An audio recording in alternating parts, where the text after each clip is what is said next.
O Afeto que Alimenta, de Paulo César Pereira, lido por Paola Poliana, capítulo 7. Uma mulher, ao se apresentar no primeiro dia de aula, relatou que se soubesse que teria de falar alguma coisa, jamais teria ali comparecido, mas continuou, embora sempre procurando se esconder. No último dia de aula, contou para todos da turma que quando eu falava sobre fobia social, parecia conhecer toda a sua vida. Mas graças a Deus por ter continuado o curso, no culto de entrega de certificados e um domingo à noite, lá estava ela. Diante de toda a igreja, leu seu testemunho, dizendo que, embora ainda tivesse dificuldade de se colocar, decidira enfrentar seus medos e deixar de se esconder. E por conseguinte, foi bastante reconhecida e parabenizada por sua vitória, ou seja, foi acariciada.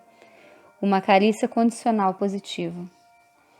Pense na situação de um casal. Suponhamos que um dos cônjuges seja bastante afetuoso e goste de distribuir suas carícias ao companheiro ou companheira.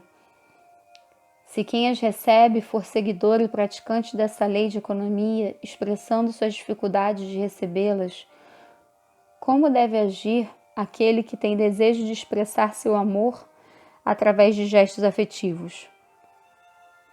O afeto é uma potencialidade interna que clama por se expressar. Não receber a manifestação afetiva do cônjuge é desagradá-lo e deixá-lo frustrado com sua vontade de manifestar aquilo que está em seu coração. Lembre-se que potencialidade reprimida é força que atua contra quem aprende. Isso pode resultar em revolta, o fato do outro não aceitar seu afeto. Mas também não esqueça que, caso conviva com alguém e sente mágoa dele, por certo encontrará uma maneira de se vingar, mesmo que inconscientemente. E uma das maneiras é ter indisposição afetiva, ou seja, não dar mais afeto. Assim, ambos ficam frustrados e todos podem vir a sucumbir por inanição afetiva, pois a esperança que se adia faz adoecer o coração. Provérbios 13:12.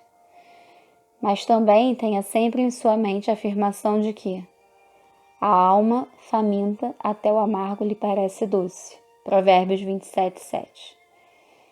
Esta é uma brecha que não vale a pena deixar que exista. Não peça carícias positivas quando desejar. Esta é outra lei totalmente negativa que muitos estão seguindo. Seus seguidores são, geralmente, aqueles que têm tendência a se mostrar suficientemente fortes, não deixando transparecer que precisam das carícias dos outros. O que, no fundo, pode funcionar como expressão de resistência.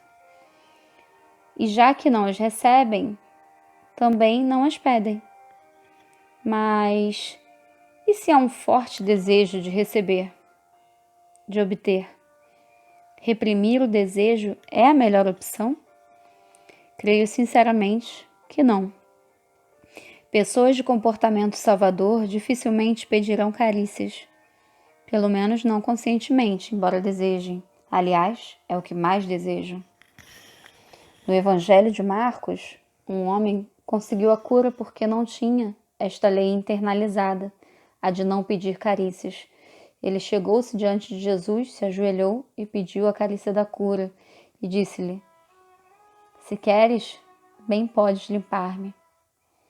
Podemos entender que a sua fé e o seu pedido foram também uma carícia ao Mestre.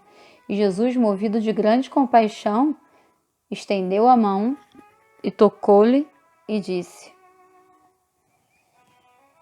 "Quero ser limpo." Quanta coisa pode ser extraída desse pequeno texto. Aqui ele pede carícias, dá carícias a Jesus, reconhecendo todo o seu poder, e recebe a carícia da cura.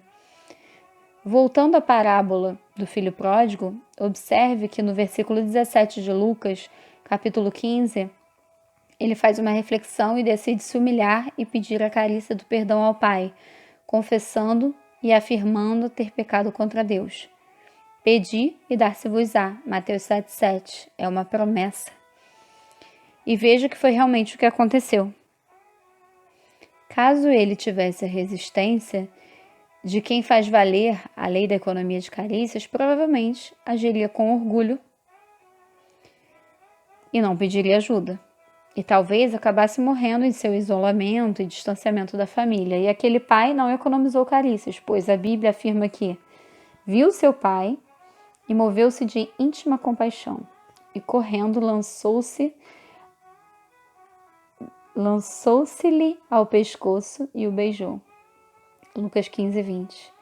E mais à frente lemos: mas o pai disse aos seus servos: trazei depressa o melhor vestido e vestilho, e ponde-lhe um anel na mão e alparcas nos pés, e trazei o bezerro cevado, e matai-o, e comamos, e alegremo-nos, porque este meu filho estava morto e reviveu. Tinha-se perdido e foi achado, e começaram a alegrar-se. Esse jovem somente recebera tais carícias tendo novamente o seu direito de filho devolvido porque as pedira, e assim fora atendido.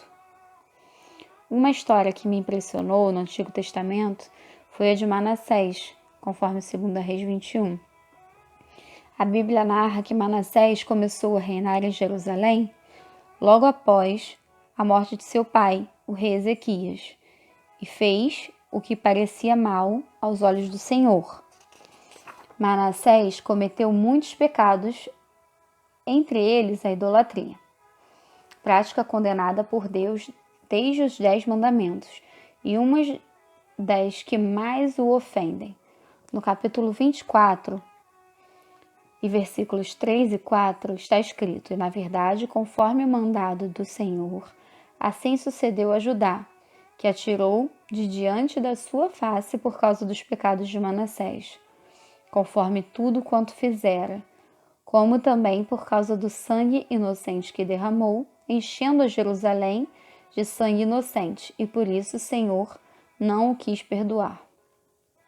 O seu pecado mexeu tanto com Deus que o Senhor não o quis perdoar, mas Deus cumpriu sua palavra, de acordo com 2 Crônicas 7,14. E se o meu povo, que se chama pelo meu nome, se humilhar e orar e buscar a minha face e se converter dos seus maus caminhos, então eu ouvirei dos céus e perdoarei os seus pecados e sararei a sua terra. Essa era a promessa de Deus. E você acha que Deus não o perdoou?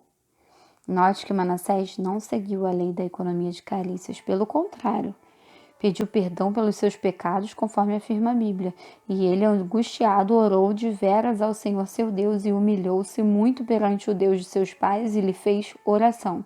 E Deus se aplacou para com ele e ouviu a sua súplica e o tornou a trazer a Jerusalém ao seu reino. Então conheceu Manassés que o Senhor era Deus. 2 Crônicas 33, 12 e 13. Caso Manassés tivesse orgulho e não reconhecesse o seu erro e não pedisse a Deus a carícia do perdão, certamente a desgraça viria sobre sua vida. E veja que Deus devolveu o reino a Manassés. A Bíblia diz que, em obediência a Deus, ele retirou do templo não só os ídolos, como também os altares que tinha edificado no monte da casa do Senhor e os lançou fora da cidade, no versículo 15. Obedecer é um ato de carícia a Deus, e ele se agrada bastante disso. Em 1 Samuel 16 a 22, o profeta ressaltou: tem porventura o Senhor tanto prazer em holocaustos e sacrifícios como em que se obedeça a palavra do Senhor? Eis que obedecer é melhor do que sacrificar, e o atender melhor é do que a gordura de carneiros. Posso citar muitas outras passagens, como por exemplo 1 João de 1 a 9, que diz: se confessarmos os nossos pecados, ele é fiel e justo para nos perdoar os pecados e nos purificar de toda a injustiça. 1 João 1:9. Mas também posso mencionar a minha experiência. Obtive o perdão no momento em que nenhuma outra coisa me seria tão necessária. Estava me sentindo muito mal e necessitei ouvir o perdão de Deus. Eu me arrependi, pedi perdão e pude ouvir a palavra de Deus em meu coração. Porque serei misericordioso para com suas iniquidades, e de seus pecados e de suas prevaricações jamais me lembrarei. Hebreus 8:12. Portanto, também posso dizer que obtive a carícia divina do perdão, mas não tão somente porque me arrependi e perdi.